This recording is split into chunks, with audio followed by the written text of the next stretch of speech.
ఇప్పుడు లేటెస్ట్ జరిగిన డెవలప్మెంట్ ఏంటి సార్? మీ దృష్టికి వచ్చిందో రాలేదో, ఆంధ్రప్రదేశ్‌లో బతకలేనటువంటి పరిస్థితి ఉంది. అంటే భూ కబ్జాలు ప్రైవేట్ వాళ్ళవి కూడా తీసేసుకుంటున్నారని చెప్పి నిరసన వ్యక్తం చేస్తూ ఒక మహిళ పత్తిపాడు కాన్స్టిట్యుయెన్సీ నుంచి ఢిల్లీ వెళ్ళి, అక్కడ ఢిల్లీలో ఇండియా గేట్ దగ్గర తన ఏలుని లెఫ్ట్ హ్యాండ్ బటన్ వేలు నరుక్కొని నిరసన వ్యక్తం చేసింది. దీన్ని అసలు ముందుగా ఏమనాలి? ఆ మహిళకు కానీ మిగతా వారికి కానీ విజ్ఞప్తి, పరిస్థితి ఎంత దారుణంగా ఉన్నా కూడా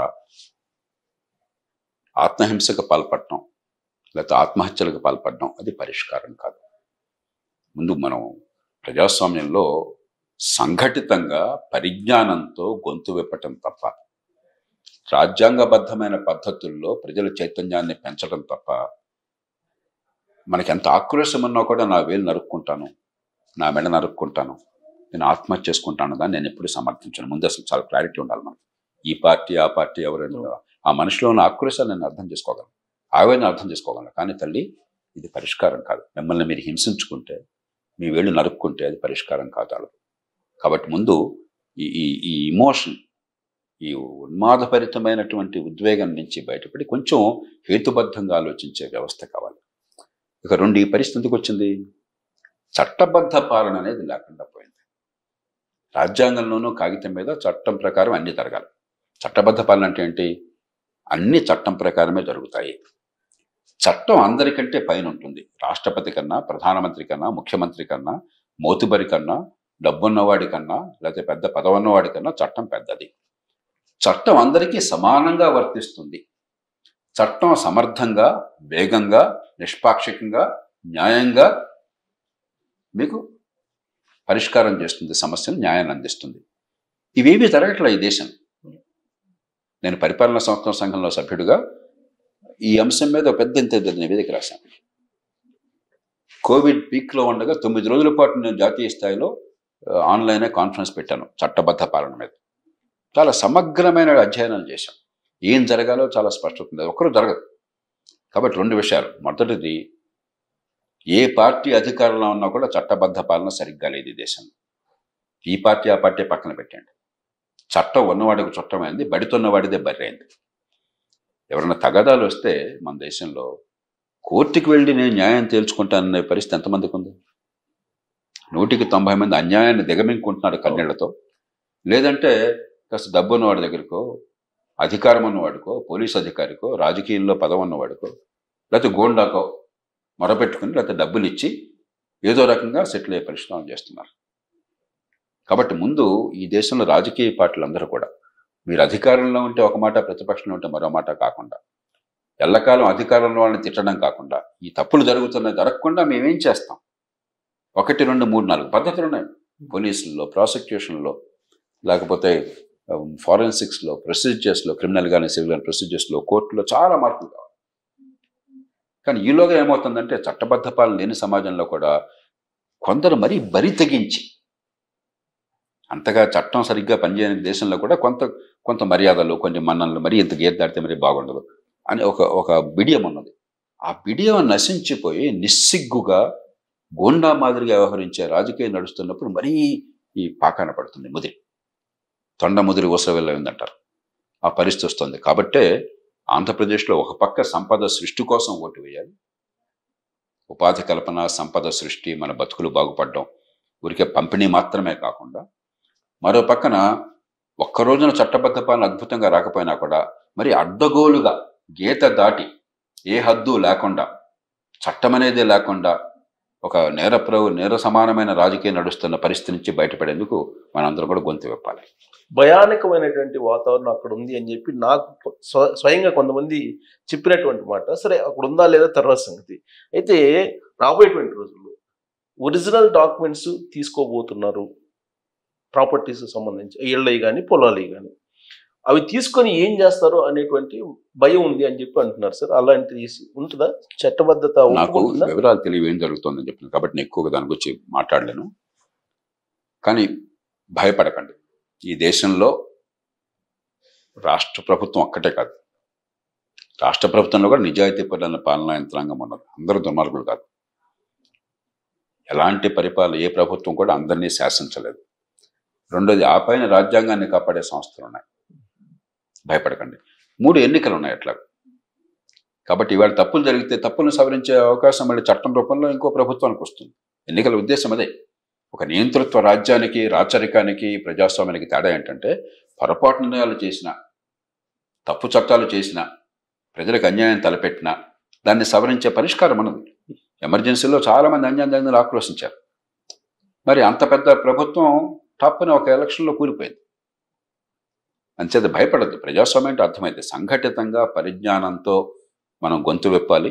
ఎలక్షన్ని సద్వినియోగం చేసుకోవాలి. మన తాత్కాలికంగా మనకున్నటువంటి గ్రూపులు, వర్గాలు, అసూయలు, ద్వేషాలు, పక్షపాతాలు, లేకపోతే వారి ప్రలోభాలు, వీటికి లొంగిపోయి రేపొద్దున తిరిగి ఆడవటం కంటే ఇది అవకాశం.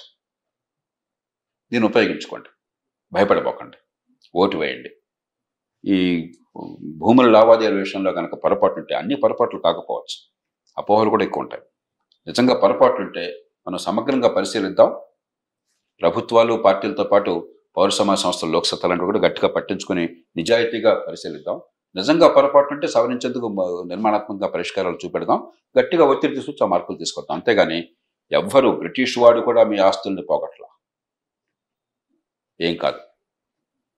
కొన్ని పొరపాట్లు జరిగినట్టయితే దాన్ని పరిష్కరించుకుందాం. ఒకవేళ మళ్ళీ ఇప్పుడు ఉన్నటువంటి ప్రభుత్వం వస్తే మీరు ఇంకా ఉండే పరిస్థితి ఉండదేమో అని భయపడే వాళ్ళు కూడా ఆ భయం వద్దు. ఒకటి, ప్రభుత్వాన్ని అన్నీ తెలిసి ప్రజలు ఫలానా వాళ్లే కావాలని కోరుకుంటే వాళ్ళు ప్రభుత్వంగా మనం అంతా స్వీకరించాలి. రాజ్యాంగబద్ధ పాలన, ప్రజాస్వామ్యం అంటే అర్థం అదే.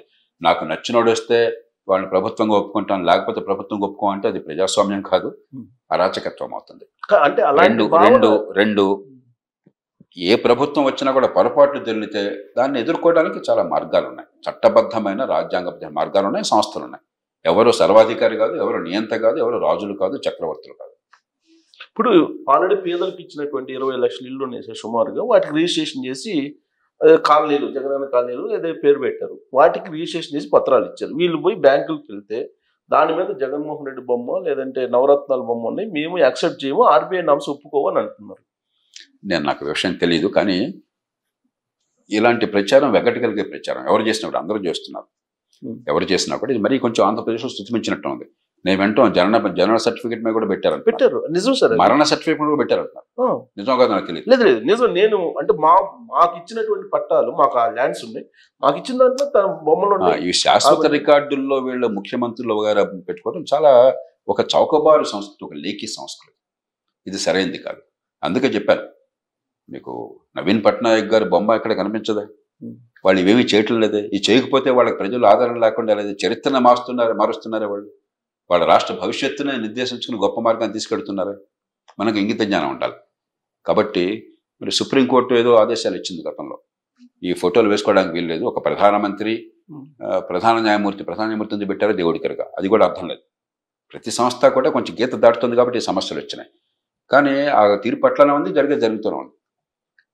నాగరికత ఉన్న ప్రజాస్వామ్యంలో, పరిణితి చెందిన ప్రజాస్వామ్యంలో నాయకుల పేర్లతో, ప్రజల ఖర్చుతో ఈ ఫోటోలు, డాక్యుమెంట్ల మీద కానీ లేకపోతే ప్రకటనలు కానీ ప్రభుత్వ ఖర్చుతో ఎక్కడ ఉండవు.